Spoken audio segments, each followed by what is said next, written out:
అందరికీ నమస్కారం.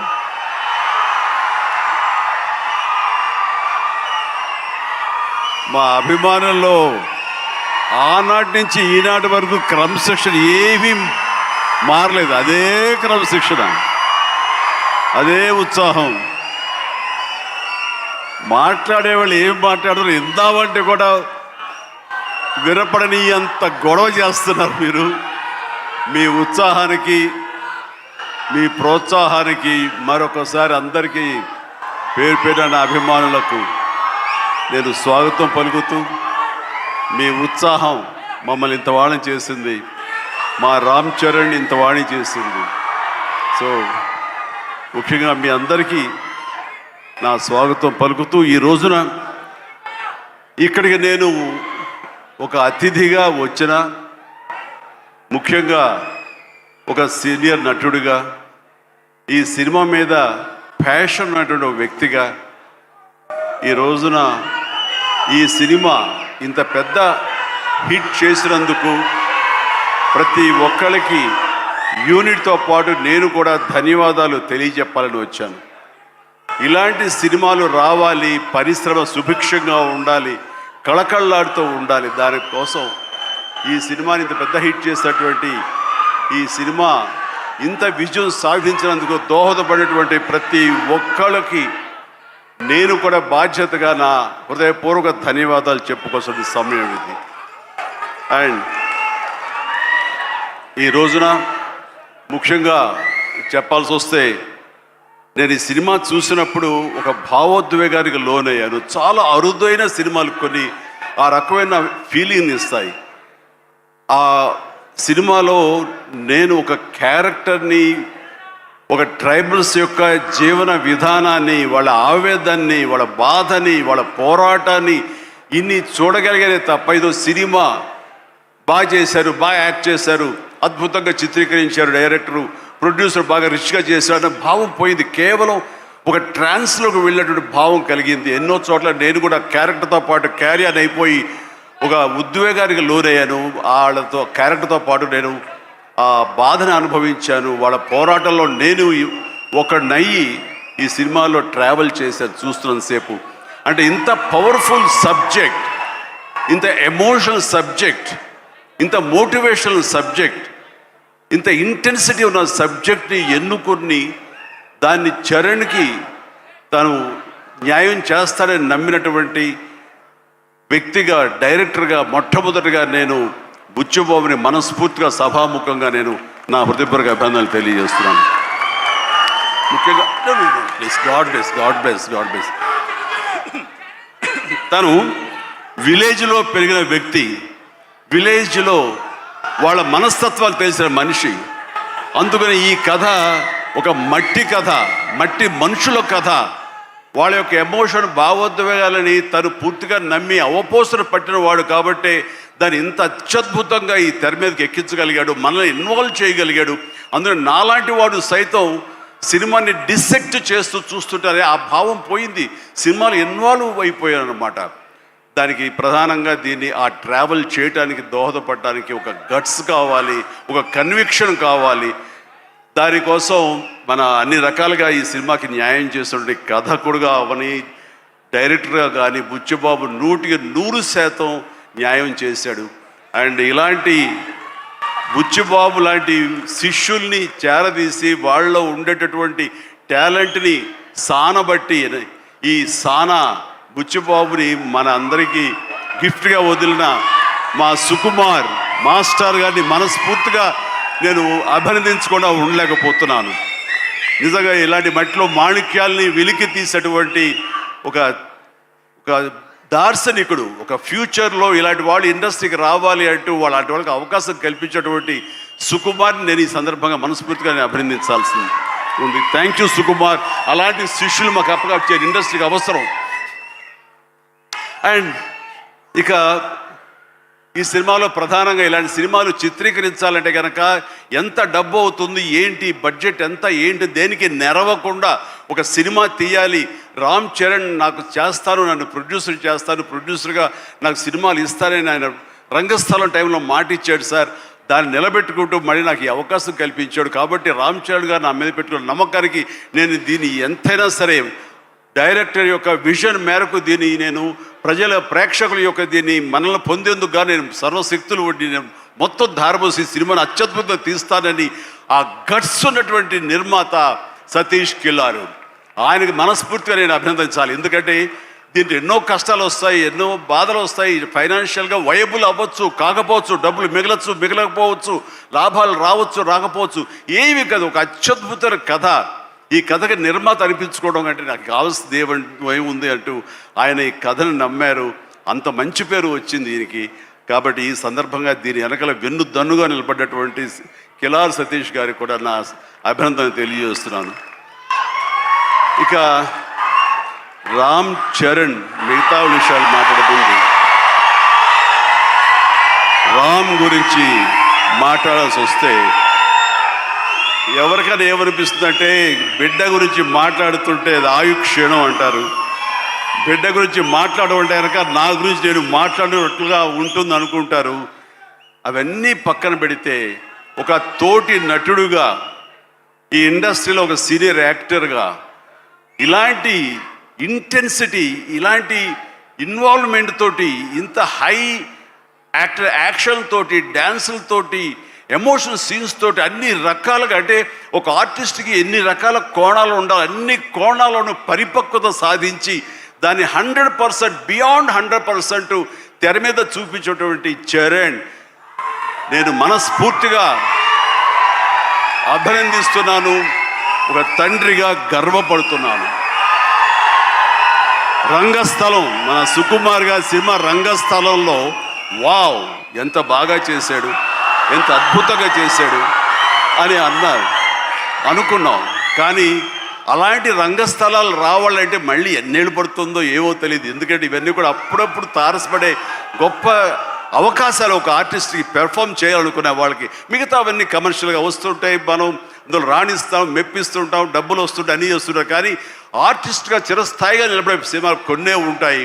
అందులో రాజమౌళి సినిమా మగధీర కానివ్వండి, ఆర్ఆర్ సినిమాలు కానివ్వండి, సుకుమార్ రంగస్థలం కానివ్వండి, ఇంత త్వరగా ఒక 3-4 ఇయర్స్ గ్యాప్లో మళ్ళీ ఇలాంటి లాంటి సినిమా వస్తుందని నేను ఊహించలేదు. రియల్లీ ఆ రకంగా చరణ్ చాలా అదృష్టవంతుడు ఈ క్యారెక్టర్ రావటానికి. ఈ క్యారెక్టర్లో నేను చూస్తుంటే కాసేపు చరణ్ సినిమా అని కూర్చోని తప్ప నేను కానీ వాళ్ళ మమ్మీ కానీ థియేటర్లో చరణ్ మాకు కనిపించలా, పెద్దే కనపడుతూ వచ్చాడు, పెద్దే ఆల్రిస్తూ వచ్చాడు.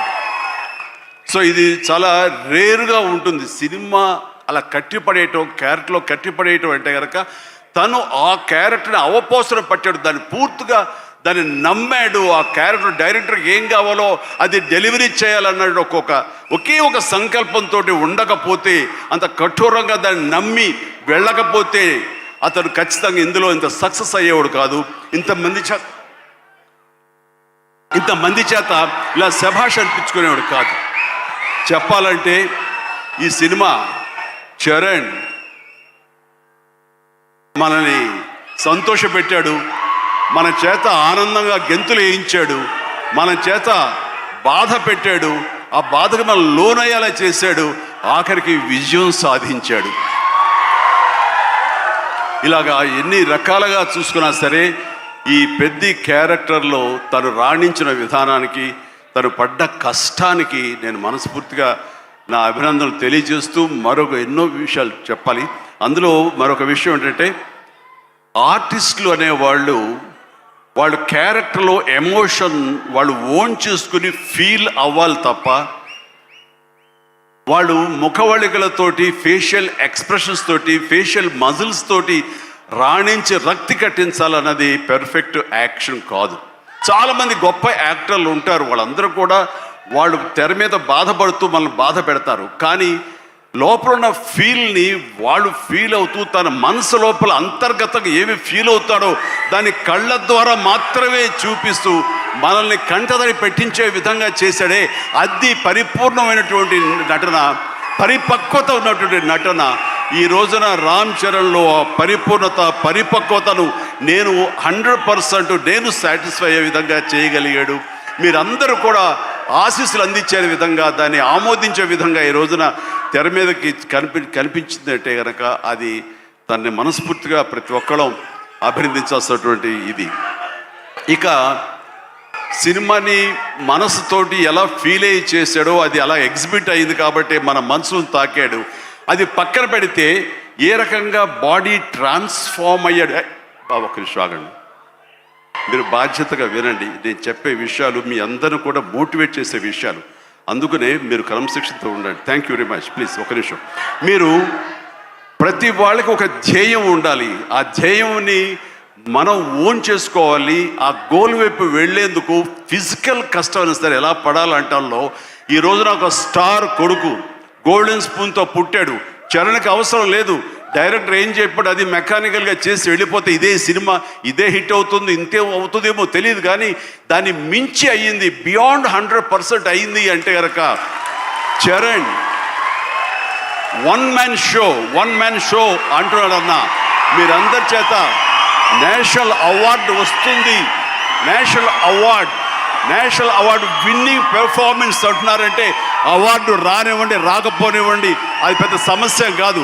ఈ రోజున రంగస్థలాన్ని కూడా రావాలని నాతో సుకుమార్ గారు ఎన్నోసార్లు అన్నారు. ఇది అవార్డు విన్నింగ్ పెర్ఫార్మెన్స్ అని అంత బాగా చేశాడు మన చరణ్ అంటే అవార్డు రావాల్సిన అవసరం లేదు. అవార్డు రావడం ఎన్నో దారులు ఉంటాయి, రావచ్చు రాకపోవచ్చు. బట్ ప్రజల మనుషుల్లో ఎంత అత్యుత్తమ నటన ఇచ్చాడు అన్నారే, దాన్ని మించిన అవార్డు ఇంకోటి ఉండదు అనేది నేను ప్రగాఢంగా నమ్మిన విషయం. కాబట్టి చరణ్ వాళ్ళందరూ ఒక way of expression award winning performance అంటుంటే కనుక థ్యాంక్ యూ సో మచ్ అనుకోవాలి. కానీ ఈ సినిమాలో తన బాడీగా ట్రాన్స్ఫార్మ్ అయ్యింది. నేను ఎవ్రీ డే ఇంట్లో చూసేవాడిని. ఎర్లీ మార్నింగ్ లెగిచి ఎక్సర్సైజ్ చేసి క్రమం తప్పకుండా ఎక్సర్సైజ్ చేసి మళ్ళీ పగలంతా ఇక్కడ యాక్షన్ సీక్వెన్స్లో పాల్గొని అలిసిపోయి ఇంటికి వచ్చి స్నానం చేయకుండా మొహం కడుక్కుని ఒక సూప్ తాగి కొంచెం ఎనర్జీ గెయిన్ అయిన తర్వాత మళ్ళీ 9 to 10 ఈవినింగ్ మళ్ళీ ఎక్సర్సైజ్ చేసేవాడు.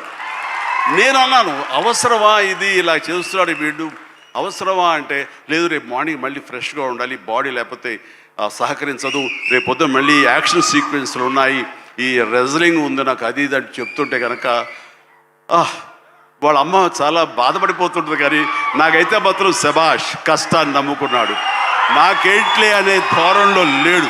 నేను మనస్ఫూర్తిగా అంతరంతరాలలో మనసుల్లో నేను తన్ని చాలా ఎప్రిషియేట్ చేస్తూనే ఉండేవాడిని. ఒకరోజు సడన్గా ఫోన్ కాల్ వచ్చింది. బాబుకి చరణ్కి ఒక దెబ్బ తగిలింది సార్, గవర్నమెంట్ హాస్పిటల్కి తీసుకెళ్ళి అనగానే ఎలా ఉంటుంది, ఏం దెబ్బ తగిలింది, ఎంత తగిలింది, ఎంత ఇదేంటి ఈ యాక్షన్ సీక్వెన్స్ అంటున్నాడు మాకు తెలుసు అనేసరికి ఏం దెబ్బ తగిలింది సార్ మీకు ఫోటో పంపిస్తానని ఫోటో పంపించారు. ఫుల్ ఈ కన్నంత ఎర్రగా అయిపోయి కిందంతా రక్తధార, చాలా ఎప్రిషియేట్ చేస్తూనే ఉండేవాడిని. ఒకరోజు సడన్గా ఫోన్ కాల్ వచ్చింది. బాబుకి చరణ్కి ఒక దెబ్బ తగిలింది సార్, గవర్నమెంట్ హాస్పిటల్కి తీసుకెళ్ళి అనగానే ఎలా ఉంటుంది, ఏం దెబ్బ తగిలింది, ఎంత తగిలింది, ఎంత ఇదేంటి ఈ యాక్షన్ సీక్వెన్స్ అంటున్నాడు మాకు తెలుసు అనేసరికి ఏం దెబ్బ తగిలింది సార్ మీకు ఫోటో పంపిస్తానని ఫోటో పంపించారు. ఫుల్ ఈ కన్నంత ఎర్రగా అయిపోయి కిందంతా రక్తధారతో వస్తే ఆ స్టిల్ చూసిన తర్వాత కన్నుకి ఏమైనా అయిందా, కన్నే పోయిందా అనే భావంతో కంగారు పడిపోయాం. వాళ్ళ అమ్మకు చూపించకూడదా అని చెప్పేసి ఏంటంటే ఇది బాబు హాస్పిటల్ చిన్న ట్రీట్మెంట్ అంట, ఏదో చిన్న ఇదంట అని అన్నానే. కానీ ఆ డాక్టర్ మన సుధాకర్ ప్రసాద్ గారు, ఆయన కాస్మెటిక్ సర్జన్, ఆయన చూసి ఆయనతో మాట్లాడిన తర్వాత చాలా అదృష్టం అండి, కను గుడ్డు పోవాల్సింది పోకుండా ఐబ్రోకి కింద నుండి బోన్ దగ్గర అవతల ఒక డ్రెస్లర్ ఒక గుండు వచ్చి హిట్ చేసింది, అది కట్ అయింది కిందంతా, అంతే తప్ప ఇంకేం కాలేదు, అవి నేను ఎలాంటి ఇబ్బంది లేకుండా నేను స్టిచెస్ చేస్తున్నాను అని చెప్పిస్తూ అంటున్నాడు. ఒక 7-8 పడ్డాయి ఫీచర్స్. ఆ తర్వాత అన్న తర్వాత ఒక సై ఆఫ్ రిలీఫ్ అమ్మాయి అప్పుడు చెప్పిన వాళ్ళ అమ్మకి పెద్ద ప్రమాదం ఏం కాదని చెప్పేసి. సో అలాంటివి ఉన్నప్పుడు అంత కష్టం తీసుకుంటున్నప్పుడు నేను బాధపడే కంటే కూడా సంతోషపడ్డాను ఎస్ అని. ఇలాగా ఇది జరుగుతున్నప్పుడు నాకు ఒక పాత ఇన్సిడెంట్ ఒకటి గుర్తుకొచ్చింది. గూండా సినిమా, అది 1983 ఎండ్లో అనుకుంటా, బహుశా నాకు ఇంకా అప్పుడు చరణ్ పుట్టలేదు, మరి కడుపులో పడ్డాడేమో తెలియదు నాకు, ఆ సినిమా టైమింగ్ అది తెలీదు. ఆ సినిమాలో ఒక ట్రైన్ కింద నేను హ్యాంగ్ అవుతూ ఆ రాడ్డు పట్టుకుని క్రాల్ అవుతూ పాకుతూ వెళుతూ ఉంటే రన్నింగ్ ట్రైన్లో ఒక 30-35 కిలోమీటర్ స్పీడ్లో వెళ్తూ ఉంటే కెమెరాలు 4 పక్కల ఫిక్స్ చేసేసారు. అలా చేసుకుంటూ వెళ్ళిన తర్వాత అక్కడ మా నాన్నగారు ఉన్నారు. ఆయన అప్పుడప్పుడు నా షూటింగ్స్కి వస్తుండేవారు రాజమండ్రి అటు వెళ్ళినప్పుడు. ఆయన చూసిన తర్వాత ఎందుకో కడుతారు, డూపో లోపల పడుకుంటాడేమో అనుకుంటే నేనే పడుకునేసరికి నాన్న కంగారు పడ్డారు. ఒక 2 కిలోమీటర్ల తర్వాత బండి ఆగింది. అక్కడి నుంచి మళ్ళీ తిరిగి వెనక్కి వచ్చేసరికి నాన్న కంగారుగా, ఇంత కష్టం పడాలా నువ్వు, ఇలా చెయ్యాలా, ఇలాంటి షార్ట్లు డూప్లు ఉంటారు కదా, నువ్వెందుకు వెళ్ళాలి, ట్రైన్ కింద నువ్వు దూరటం ఏంటి, వెళ్ళటం ఏంటి, ఒక 3 ఇంచెస్ కిందకి వెళ్తే కంకర్రాళ్ళు తగులుతుండే కదా, ఏమైపోతావు అని చెప్పేసరికి, నాన్న ఇలాంటి చేయకపోతే కనుక మరి నా అభిమానులు ఎలాగా ఆనందపడతారు, వాళ్ళని అలరించడం కోసం నేను చెయ్యాలి, మీరు ఇలాంటివి చెప్పి నన్ను డిసప్పాయింట్ చేయకండి, మీకు తెలియదు, ఊరుకోండి, ఏం పర్లేదు, ఏం కాదు, అన్ని రకం జాగ్రత్తగా ఉన్నాం కదా అంటే, ఇప్పుడున్నంత సేఫ్టీ హార్నెస్లు కానీ సేఫ్టీ ప్రికాషన్స్ కానీ ఆ రోజులు లేవు. మన చేతి బలంతో హ్యాంగ్ అవుతూ వెళ్ళాలి. అండ్ అది చూసిన తర్వాత నాన్న ఒక మాట అన్నారు, రేపు పొద్దున అమ్మాయి కడుపుతో ఉంది, అది అమ్మాయి పుడతారు అబ్బాయి పుడతారు మాకైతే తెలియదు, కానీ వాడు అబ్బాయి అయితే కనుక వాడు రేపు పొద్దున సినిమాలోకి వస్తే కనుక వాడు స్టార్ అయితే, వాడు ఇలాంటి కష్టాలు పడితే, ఇలాంటి దెబ్బలే తింటే నా బాధ ఏంటో నీకు అప్పుడు తెలిసి వస్తుందిరా అని చెప్పి నాన్న అన్నప్పుడు లేదు. ఈ కంటి మీద దెబ్బ తగిలింది, మణికట్టు ఫ్రాక్చర్ అయ్యింది అని అన్నప్పుడు నాకు మా నాన్నగారు గుర్తుకొచ్చారు. ఆయన ఆ రోజే అన్నారు, ఆయన నోటి వాక్యం, ఆయన నోటి ఇది, ఆయన బాధతోటి ఉద్వేగంతో అన్నా సరే, ఈ రోజున నా బిడ్డ కష్టానికి ప్రతీక. ఏది ఈజీగా రాదు, nothing is short cut, nothing comes, అడ్డదారులు ఏది రాదు, ఆ కష్టపడితేనే వస్తుంది. ఎస్, అలా కష్టపడ్డాడు. ఈ సినిమాకి అంత మన్నలను పొందారు మీరందరి చేత. ఈ రోజున పెద్దయే అనిపించుకుంటున్నాడు, రామ్ చరణ్ కాదు అనేలాగా ఉంది అంటే కనుక అది చాలు. ఆ బిడ్డకి ఆశీస్సులు మీ అందరి నుంచి. ఇలాగే ఉంటాం మేము, ఎప్పుడు కష్టపడ ఒకటే నమ్ముకున్నాము, కష్టపడతాం తప్ప ఏది షార్ట్ కట్లో కావాలని కోరుకోవు, ఒళ్ళు వంచి పనిచేస్తాం. ఈ రోజుకి అదే, ఈ రోజు కూడా చిరంజీవి గారు మీరేంటి 2 పూటలు ఇంకా ఎక్సర్సైజ్ చేస్తారంటే, అవకాశం ఉంటే 2 పూటలే చేస్తాను, బట్ ఒక పూట మాత్రం చాలా ఖచ్చితంగా చేస్తాను. ఇద్దరం జిమ్లో ఒకరు పోటీ పడుతుంటాం అనమాట. మరి సరదాగా పర్సనల్ విషయాలు మీతో షేర్ చేసుకోవడం ఆనందంగా ఉంది. అండ్ చరణ్ ఈ సినిమాలో తను నటించలేదు, జీవించాడు. అందుకనే ఇంకా చిరంజీవి కాదు, తను చరణ్ జీవి అని మీ నుంచి వచ్చిన మాట ఇది. నిన్న కూడా ఢిల్లీలో పిఎం గారు నరేంద్ర మోడీ గారితో పాటు తను కూడా ఒక కాంక్లేవ్లో పాల్గొన్నాడు. రిపబ్లిక్ టీవీ కాంక్లేవ్లో పాల్గొన్నప్పుడు వాళ్ళు కొత్త కాయినేజ్ పెట్టారు, న్యూ ఏజ్ మెగాస్టార్ అని. ఎస్,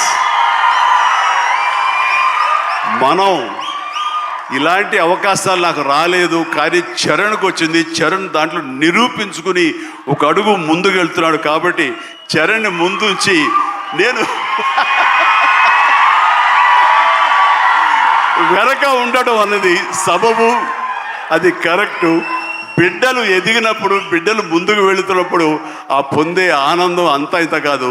సో ఈ రోజున ఈ పెద్ది తర్వాత రంగస్థలంలో కొంతవరకు, ఇప్పుడు ఈ పెద్ది తర్వాత పుత్రోత్సాహం అనేది 100% నేను ఫీల్ అవుతున్నాను.